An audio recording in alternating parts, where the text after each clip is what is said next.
Doctor గారు, సెక్స్లో పాల్గొన్నప్పుడు ఎంతసేపటికి నాకు వీర్యం పడదు. ఇదేమైనా నరాల జబ్బా?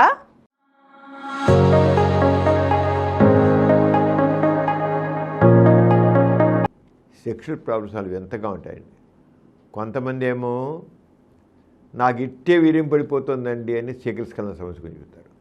మరి కొంతమంది ఏమో నేను పావు గంట చేసినా 20 నిమిషాలు చేసినా అరగంట సేపు చేసినా వీర్యం పడదండి, చాలాసేపు అయ్యాక విసుగెత్తిపోయాక అప్పుడు వీర్యం పడుతుంది. ఒక్కోసారి విసుగెత్తి సెక్స్లోంచి విరమించుకుంటుంటారని అంట.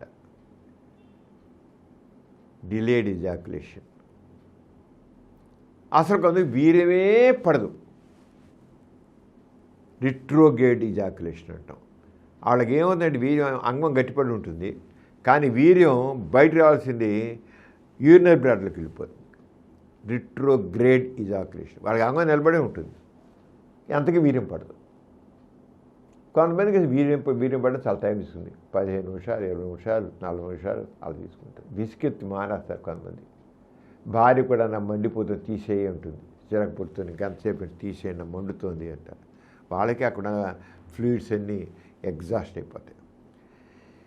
దీనికి కారణం ఏమిటి అంటే, కొంతమందికి కొన్ని రకాల జబ్బుల వల్ల కానివ్వండి, లేకపోతే ట్రామా వల్ల కానివ్వండి నరాలు డ్యామేజ్ అవుతాయి.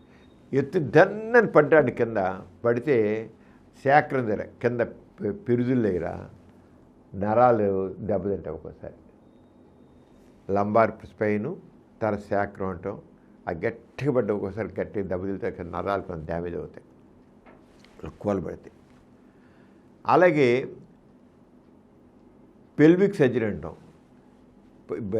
పెల్విస్లో సర్జరీ చేసేవాడు ఒక్కోసారి నరాలు దెబ్బతింటాయి. డీప్ సర్జరీ చేసేవాడు కూడా కొంచెం చేసేవాడు అప్పుడు బాగా చేసే నరాలు డ్యామేజ్ అవుతాయి. పొడిండల్ నర్వ్ అంటాం. అది డ్యామేజ్ అయితే కూడా ఇంకా సరిగ్గా అంగం ఇదవదు, అనగా నరాలు డ్యామేజ్ జరుగుతుందన్నమాట. ఆ నరాలు డ్యామేజ్ జరిగితే కూడా ఎంతకీ వీర్యం పడకుండా ఉండిపోతుంది. నరాలు డ్యామేజ్ అనమాట. కొంత షుగర్ ఉంటుంది, డయాబెటీస్ అని, షుగర్ వ్యాధి. ఆ షుగర్ వ్యాధి ఉన్న వాళ్ళలో కూడా త్వరగా వీర్యం పడకుండా ఉంటుంది. విచిత్రం అంటే షుగర్ జబ్బులో కొంత షుగర్ ఉండడం త్వరగా వీర్యం పడుతుంది, కొంత షుగర్ వ్యాధి ఉంటే అసలు వీర్యం పడకుండా ఎంతోసేపు పడుతుంది. అతివృష్టి అనావృష్టి అలా ఉంటుంది షుగర్ ఉన్న వాళ్ళు. అలాగే కొన్ని రకాల మందులు వాడేప్పుడు కూడా, ముఖ్యంగా యాంటీ డిప్రెసెంట్స్ అని వాడినప్పుడు, అలాగే సైకాట్రిక్ మందులు, కొంతమంది మానసిక జబ్బులు ఉంటాయి.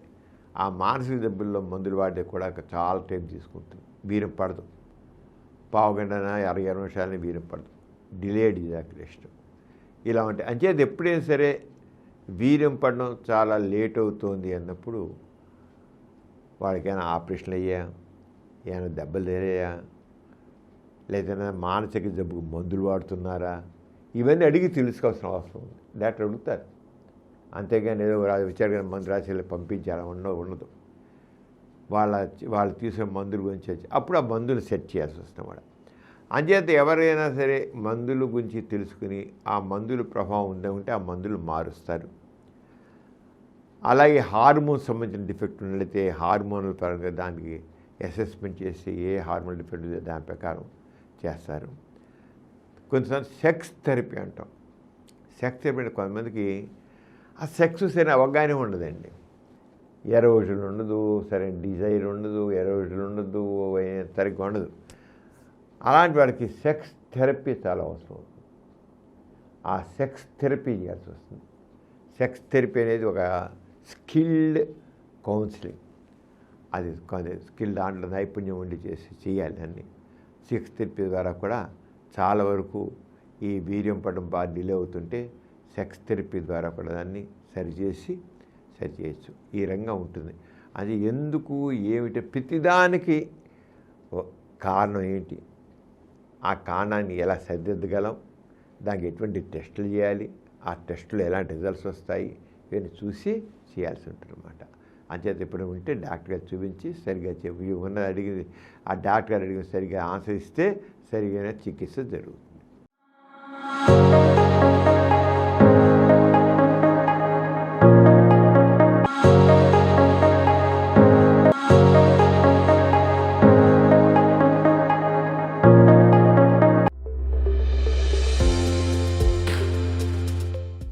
కార్యక్రమం మీకు ఎంతో నచ్చింది కదా. ఇటువంటి మరిన్ని వీడియోల కోసం అనతి కాలంలోనే 21 కోట్ల వ్యూస్ సాధించిన సమరం ఛానల్ సమర్పించు డాక్టర్ సమరం ఛానల్కు సబ్స్క్రైబ్ చేయండి, లైక్ చేయండి, మీ ఫ్రెండ్స్కి షేర్ చేయండి. అలాగే ప్రక్కనున్న గంట సింబల్ని ప్రెస్ చేయడం మర్చిపోకండి.